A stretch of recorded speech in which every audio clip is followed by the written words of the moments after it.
काफी लोगों का कहना है कि ये जो G20 की प्रेसिडेंसी हमें मिली है, it's not a big deal, कोई बड़ी बात नहीं है।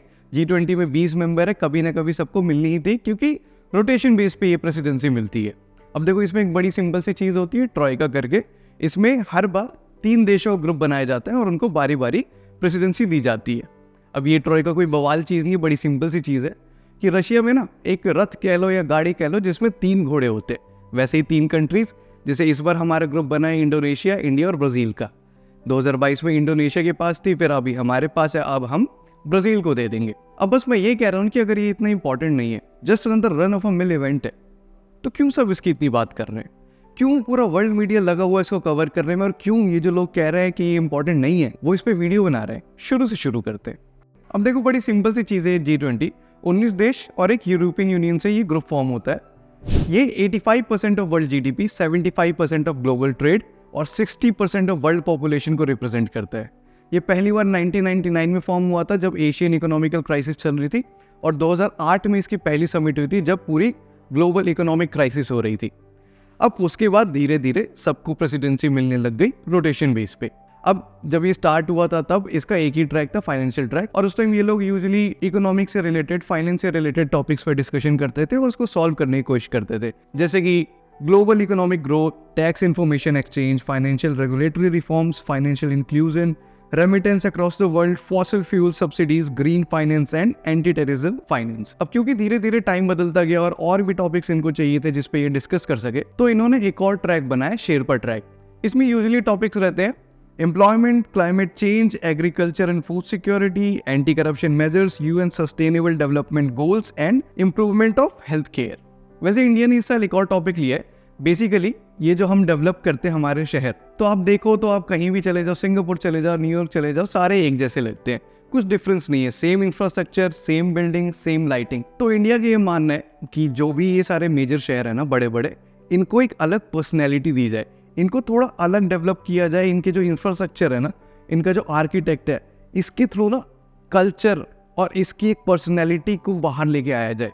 अब देखो, ये तो बात होगी G20 की कि ये है क्या। अब बात करते हैं कि हम क्या करने वाले हैं, क्या अलग करने वाले हैं। अब देखो, ये जो G20 की प्रेसिडेंसी होती है ना, ये 1 साल के लिए मिलती है। हमें पिछले साल मिली थी इंडोनेशिया से दिसंबर में, और अब हम इस साल दिसंबर में ब्राजील को दे देंगे।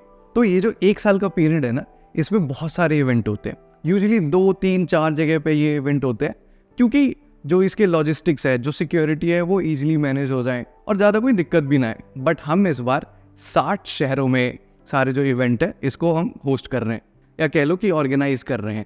अब वो इसलिए क्योंकि देखो, 60 अलग अलग शहरों में ये डेलीगेट्स जाएंगे, वहाँ पे ये देखेंगे कि वहाँ का कल्चर क्या है, वहाँ का आर्ट क्या है, और पूरी वर्ल्ड मीडिया की नज़र तो है ही। तो ना, हर शहर को एक मौका मिलेगा खुद को रिप्रेजेंट करने का, अपने कल्चर को, अपने आर्ट को रिप्रेजेंट करने का। और उसके साथ साथ अभी हमारे PM ने एक और बात कही थी एक इंटरव्यू में, कि इस पूरे 1 साल के पीरियड में ना 1 लाख से भी ज़्यादा डेलीगेट आएंगे हमारे देश में। और अगर थीम की बात करें इस साल की, वो है वासुदेव कुटुंबकम, मतलब 1 अर्थ, 1 फैमिली, 1 फ्यूचर। अब आते हैं कि ये जो G20 है ना, हमारे लिए इतना इंपॉर्टेंट क्यों है। अब देखो, जैसे मैंने बताया, 20 देशों से अलग अलग 1 लाख डेलीगेट्स आएंगे, चीन को छोड़ के। क्योंकि देखो, चीन वो फूफा है ना, जिसको सबकी प्रॉपर्टी हड़पनी है और मना कर दो तो बुरा मान जाता है। एनीवेज, एक और बड़ी इंपॉर्टेंट चीज़ है कि जिसके पास ये प्रेसिडेंसी है ना, उसके पास एक पावर होती है कि वो जो नॉन मेंबर है ना, उनको भी इनवाइट कर सकता है। जैसे हमने किया है UAE को, बांग्लादेश को, इजिप्ट को, मॉरिशस को, नेदरलैंड्स को, नाइजीरिया, ओमान, सिंगापुर और स्पेन को भी इन्वाइट किया है। अब देखो, इन नॉन मेंबर्स को इनवाइट करके फायदा ये होता है ना कि हमारे उनसे रिलेशन अच्छे हो जाते हैं, और जिनसे पहले से अच्छे रिलेशन है उनसे और स्ट्रांग हो जाते हैं। जैसे UAE हमारा काफी अच्छा स्ट्रेटेजिक पार्टनर है, अब उनको हमने इन्वाइट किए, इससे हम उनको ये इंडिकेट कर रहे हैं ना कि भाई, you are very important for us, you are a valuable partner and your presence and your take matters. Anyways, देखो, जितने भी मेजर कंट्रीज है, उन सब के डेलीगेट्स यहाँ पे आ रहे हैं, और उन सब के मीडिया की नज़र हम पे है। बेसिकली पूरे वर्ल्ड मीडिया की नज़र हम पे, और ना, ये हमें एक मौका देती है हमारे इमेज को सुधारने का, एक पॉजिटिव लाइट में लाने का। हमारे पास मौका है दिखाने का कि हम कितनी एफिशिएंटली और कितनी इफेक्टिवली इतने मेजर इवेंट को, समिट्स को हैंडल कर सकते हैं, इनको कंक्लूड कर सकते हैं, इनको मैनेज कर सकते हैं।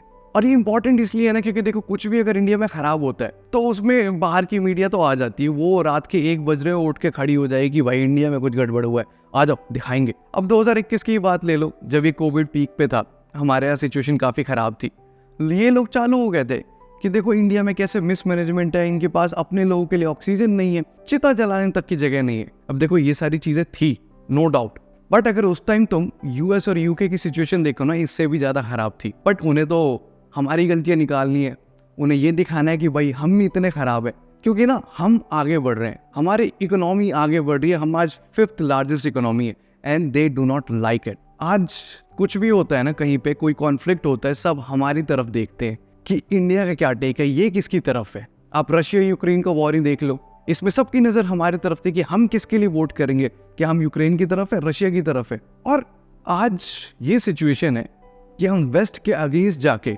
रशिया से तेल खरीद रहे हैं। वो जो यूरोप के देश है जो कहते हैं कि हम रशिया से कोई बिजनेस नहीं करेंगे, उनसे तेल भी नहीं लेंगे, आज हम उनको तेल दे रहे हैं रशिया से लेके। तो अब ना पावर चेंज हो रही है, पावर अपनी जगह बदल रही है and they do not like it. और खराब चीज़ छोड़ो यार, इनको अच्छी चीज़ों से दिक्कत है। आपको याद है ना फोटो जो उन्होंने अपने न्यूज़पेपर में छापी थी कि इनका एक एलीट क्लब है जिसमें इनके एलीट साइंटिस्ट बैठे हैं और हमारे साइंटिस्ट बाहर एक हाथ में रॉकेट लेके और एक हाथ में बैल लेके घूम रहे हैं, अंदर देख रहे हैं कि भाई हमें अंदर ले लेंगे क्या ये। और अब मानो या ना मानो, हम सबको पता है कि हमारी इमेज क्या है वेस्ट में। आपको सबूत चाहिए तो आप ये जो फॉरेन मीडिया हाउसेज है ना, इनके कोई भी कवरेज उठा के देख लो जो इंडिया के ऊपर है, आपको पता चल जाएगा। तो ये जो G20 जैसे इवेंट्स है ना, ये हमें एक मौका देते हैं उस इमेज को हटाने का, सुधारने का। और अगर हम इस G20 इवेंट को अच्छे से मैनेज करके कंक्लूड कर देना, हम उनको फोर्स कर देंगे कि इन्हें जबरदस्ती हमें पॉजिटिव लाइट में दिखाना ही पड़ेगा। और फाइनली हम उनको बता पाएंगे कि भाई we are not a country of snake charmers anymore. हम अब बैलगाड़ी पे नहीं चलते, मेट्रो चलती है हमारे यहाँ, तुम्हारे देश से भी अच्छी है। हमारे देश का डिजिटल पेमेंट स्ट्रक्चर जो है वो आज सबसे अच्छा है, ग्रीन और सस्टेनेबल डेवलपमेंट में हम सबसे आगे। और ये इमेज ना मैटर करती है। एक चीज होती है सॉफ्ट पावर। देखो 2 टाइप की पावर होती है, hard power, soft power. Hard power मतलब किसी कंट्री की इकोनॉमी स्ट्रांग है, उनकी करेंसी स्ट्रांग है।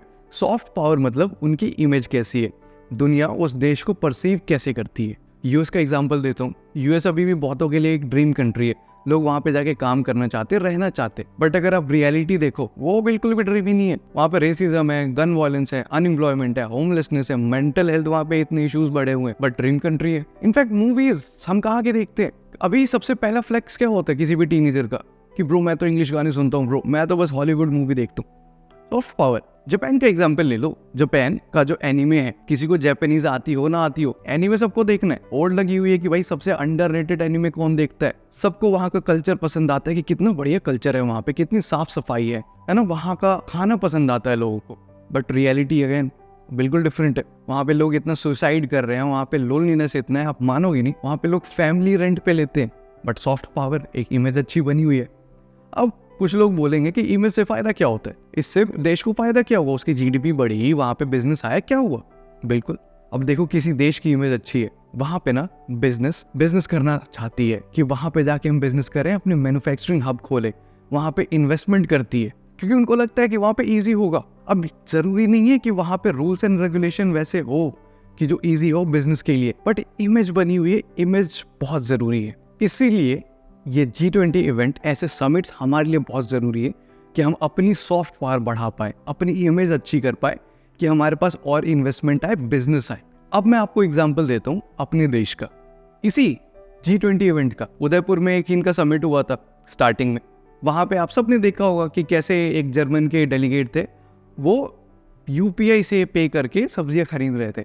अमेज थे एकदम कि इतनी जल्दी कैसे हो जाता है, सब्जी वालों के पास है। सारी वर्ल्ड मीडिया ने इसको कवर किया, सारे हैरान थे कि भाई इतना बढ़िया डिजिटल पेमेंट स्ट्रक्चर इंडिया के पास। ये बनाता है इमेज, ये बढ़ाता है सॉफ्ट पावर। और अब आ जाते हैं बिजनेस एस्पेक्ट पे, इन्वेस्टमेंट पे। अब देखो हमारे पास ना एक बहुत बढ़िया मौका है अपना एजेंडा पुश करने का, क्योंकि अभी पिछले कुछ सालों में चीन की जो इमेज है वो खराब हुई है। जो बिजनेसेस है वो वहाँ से हटना चाहती है, क्योंकि अभी तक क्या है, जितने भी मेजर बिजनेसेस, इनफैक्ट जितने भी बिजनेस है यार बड़े बड़े, सबके मैन्युफैक्चरिंग हब चाइना में, सब मैन्युफैक्चर करा रहे हैं अपना चाइना में। बट रिसेंटली वो लोग चाह रहे हैं कि वहाँ से हटे, अपना जो मैन्युफैक्चरिंग है उसको डाइवर्सिफाई करे, दूसरे देशों में अपने प्लांट्स लगाए, अपने मैन्युफैक्चरिंग हब लगाए। यहाँ पे हमारे पास मौका है कि हम शोकेस करें कि हमारी कंट्री कितनी बिजनेस फ्रेंडली है, कि हमारे रूल्स बिजनेस फ्रेंडली है, कि वो लोग आए हमारे देश में इन्वेस्ट करें, हमारे देश में अपना बिजनेस रन करें। और बात आती है अगर लीडरशिप पे, यहाँ पे भी हमारे पास मौका है, क्योंकि देखो हम यहाँ पे सिर्फ ये बात नहीं कर रहे कि हम कितना ग्रो कर रहे हैं, फिर हम आपको कितना ग्रो करवा सकते हैं। हमारे जो एस जयशंकर है, फिर जितने भी हमारे डेलीगेट्स या फिर जो लोग चेयर कर रहे हैं दोनों ट्रैक को, फाइनेंशियल ट्रैक को, शेरपा ट्रैक को, इनका मेन फोकस ये भी है कि इंक्लूसिव ग्रोथ हो, सारे साथ मिलकर ग्रो करें। इनफैक्ट ये जो ग्लोबल साउथ है ना, जिसमें अफ्रीका जैसे देश आ जाते हैं, जो गरीब है उनको इंक्लूड करने की बात की जा रही है। क्योंकि अभी क्या होता है, जो मेजर जो ऑर्गेनाइजेशन है ना, जैसे UN है, WHO है, इन सबका मेजर ध्यान किस पे रहता है? UK पे, US पे, ऑस्ट्रेलिया पे, इन सारे बड़े देशों पे। कोई इन छोटे देशों पे, गरीब देशों पे ध्यान नहीं दे रहा। तो हम फोकस कर रहे हैं, हम इस बार ये पुश कर रहे हैं कि भाई उनको भी इंक्लूड किया जाए। It's a sign of a leader. हम एज ए लीडर खुद को प्रेजेंट करना चाह रहे हैं। और जब लीडरशिप की बात आ रही है तो इसी G20 समिट में हमारे एस जयशंकर ने ये भी बोला कि जो UN है ना, वो अपनी क्रेडिबिलिटी खो चुकी है, क्योंकि इतने साल से उसके ऑलमोस्ट सेम ही मेंबर्स हैं, दूसरों को ये मेंबर बनाते नहीं, और जो भी इनका ध्यान होता है वो सारा ग्लोबल नॉर्थ पे होता है, सारा US UK पे होता है, बिल्कुल इंक्लूसिव नहीं है। और ये बहुत बड़ी बात है बोलना यार, वो भी UN के लिए, और वो भी एक ऐसे स्टेज से जहाँ पे सब आपको देख रही है। तो इट्स अ साइन कि भाई हम लीडर तो बनना चाहते हैं, फियरलेस भी है। हमें फर्क नहीं पड़ता कौन क्या सोच रहा है, कौन हमें कैसे परसीव कर रहा है, US क्या सोचेगा, क्योंकि पावर शिफ्ट हो रही है सिर्फ इंडिया के पास नहीं, बट बाकी देशों के पास, जिनके पास ट्रेडिशनली नहीं थी। अब वो ग्रो कर रहे हैं, इंडिया ग्रो कर रहा है, चाइना ग्रो कर रहा है, तो अब चीज़ें बदल रही हैं। और एंड में बस मैं इतना चाहता हूँ कि जब ये कंक्लूड हो फाइनली इवेंट, ये समिट, हम सक्सेसफुली इसको कंक्लूड करें, ताकि जब हम ब्राज़ील को ये प्रेसिडेंसी हैंड ओवर कर रहे हो, तब हम बस एक चीज़ बोल पाए कि इम्पॉर्टेंट ये नहीं है कि हमने ये समिट होस्ट किया है, इम्पॉर्टेंट ये है कि सक्सेसफुली किया है।